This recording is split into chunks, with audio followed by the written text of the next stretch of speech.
Jadi eh, hobi menulis itu memang nanti waktu kuliah atau memang itu sudah tertanam sejak kecil deh, kalau boleh tahu. Hobi menulis tertanam sejak kecil. Enggak juga. Kalau misalnya ditanya 2017, dan itu memang kemarin tuh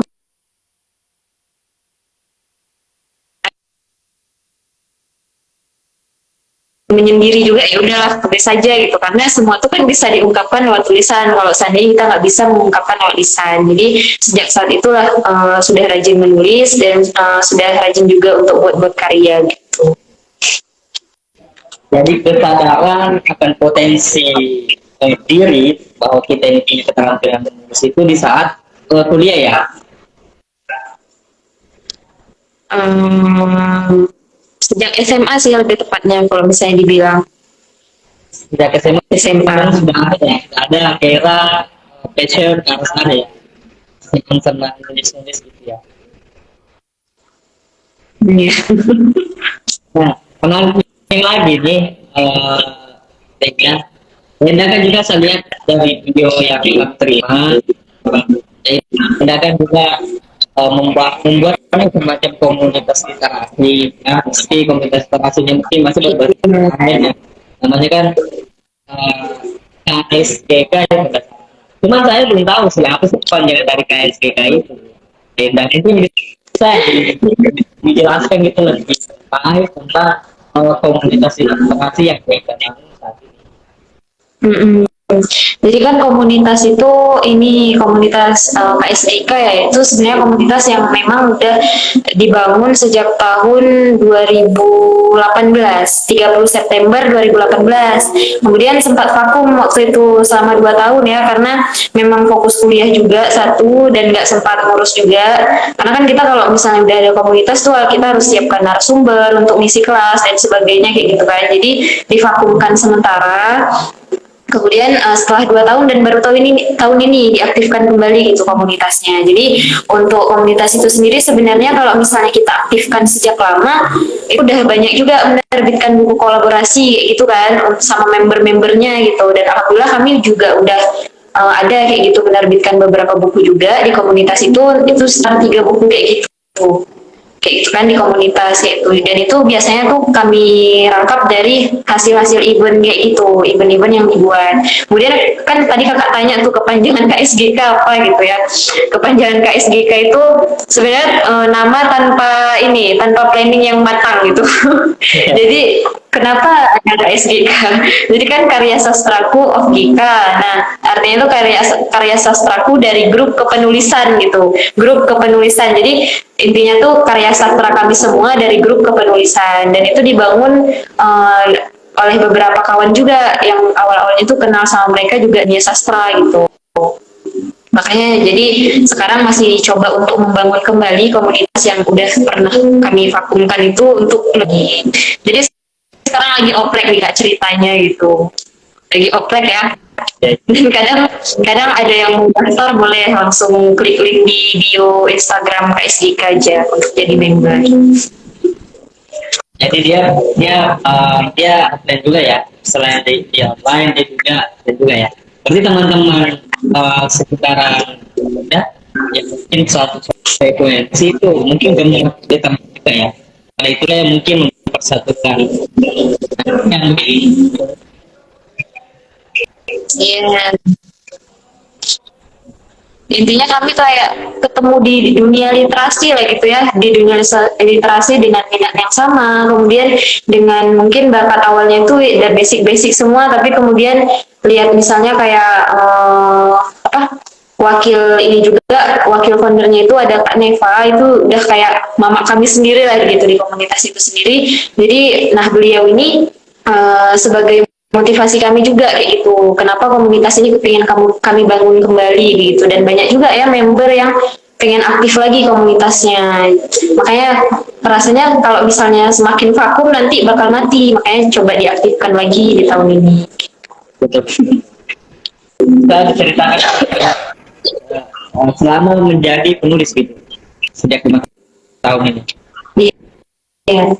Jadi kalau misalnya kita cerita pengalaman, Kak, apa sih yang didapat gitu kan dari dunia kepenulisan? Sedangkan sastra itu kan, kalau misalnya kita ceritakan di Indonesia itu sepi ya, sepi peminat gitu sastra.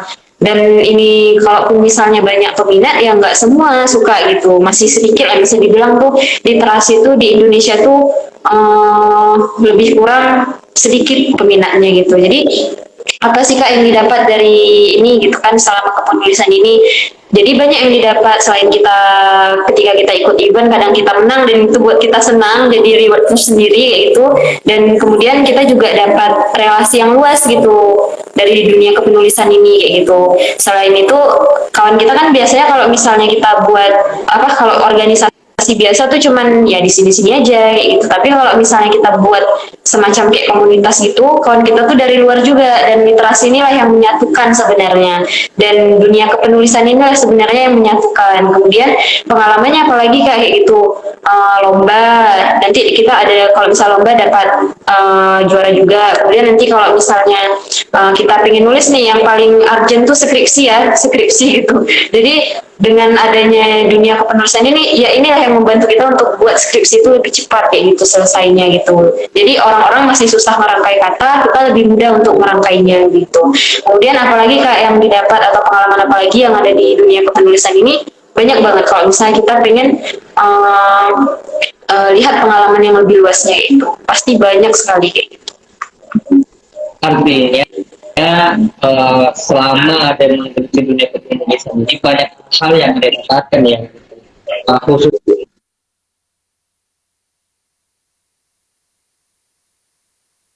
kesempatan dari kejelasan. Nah, ada nih statement sih gitu ya. Orang itu kadang tidak pernah berprofesi sebagai seorang penulis itu dikarenakan menganggap bahwa profesi ini tidak memberikan tunjangan kesejahteraan secara ekonomi. Nah, menurut Ade Indah sendiri terkait itu gimana deh? Kalau misalnya yang kayak gitu ya, kalau kita mikirnya kayak gitu ya kita intinya nggak bakal maju-maju ya kayak gitu. Misalnya kayak kita melakukan sesuatu hal, pengen gitu ada yang sesuatu yang terjadi lebih dari kita kepada kita kayak gitu. Jadi intinya sih kalau misalnya kita berbuat sesuatu itu ya lakuin aja kayak gitu. Jadi kalau misalkan di dunia penulisan itu yang paling nampak tuh kita pengen nulis nih, pengen nulis. Misalnya kita udah capek nih nulis banyak kayak gitu kan, nulis udah banyak, tapi ternyata nggak ada yang apresiasi nih. Abis itu udahlah berhenti nulis, ngapain lagi nulis kayak gitu. Padahal kalau misalnya kita pikirkan, kalau kita berhenti bisa jadi kita tinggal misalnya tinggal 2 langkah lagi misalnya kayak gitu kita sampai ke tujuan kita bisa jadi kita tinggal 3 langkah lagi atau 1 langkah lagi mau sampai tapi tiba-tiba berhenti hanya karena tidak dapat apresiasi orang kayak gitu jadi ya nggak usah berkembang kalau misalnya berpikirnya tuh kayak gitu jadi kalau misalnya kita udah punya mimpi yang memang betul-betul pengen kita gapai ya udah gapai aja kayak gitu dan orang tuh nggak usah kita jadikan patokan utama yang kita jadikan patokan utama adalah motivasi kita dan keinginan kita yang memang betul-betul untuk pengen berhasil kayak gitu kalau misalnya nggak mau berjuang ya nggak akan berhasil. Orang yang tinggi itu nggak akan pernah sampai ke tempatnya kalau dia nggak mau usaha naik kayak gitu. Pasti harus tertatih-tatih dulu kayak gitu. Jadi jangan inilah ya kalau misalnya Kak saya misalnya udah capek nih nulis banyak tapi nggak ada uang misalnya kayak gitu nggak ada uang nih yang masuk ke rekening jadi kayak ngapain sih buang-buang waktu kayak gitu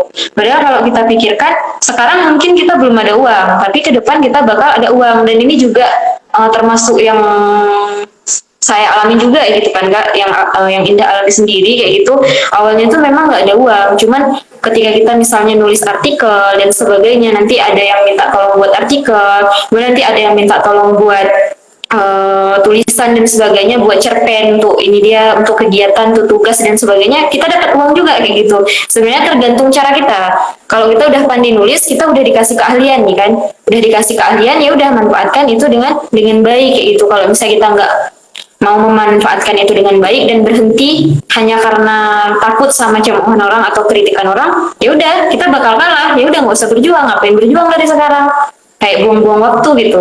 Jadi ya positive thinking aja kayak gitu, nggak usah apresiasi orang apa sih, memangnya sehebat apa apresiasi mereka kayak gitu, memangnya mereka bakal ngasih apa ke kita ketika kita jatuh hanya karena mereka kritik kita gitu. Jadi tetap semangat aja sih menurut Indah sendiri gitu. Jadi ya nggak usah jadikan orang itu sebagai patokan utama kayak gitu. Kita fokus saja sama mimpi kita, tujuan kita, suatu saat kita bakal sampai ke tempat yang kita mau. Itu aja yang perlu kita yakini.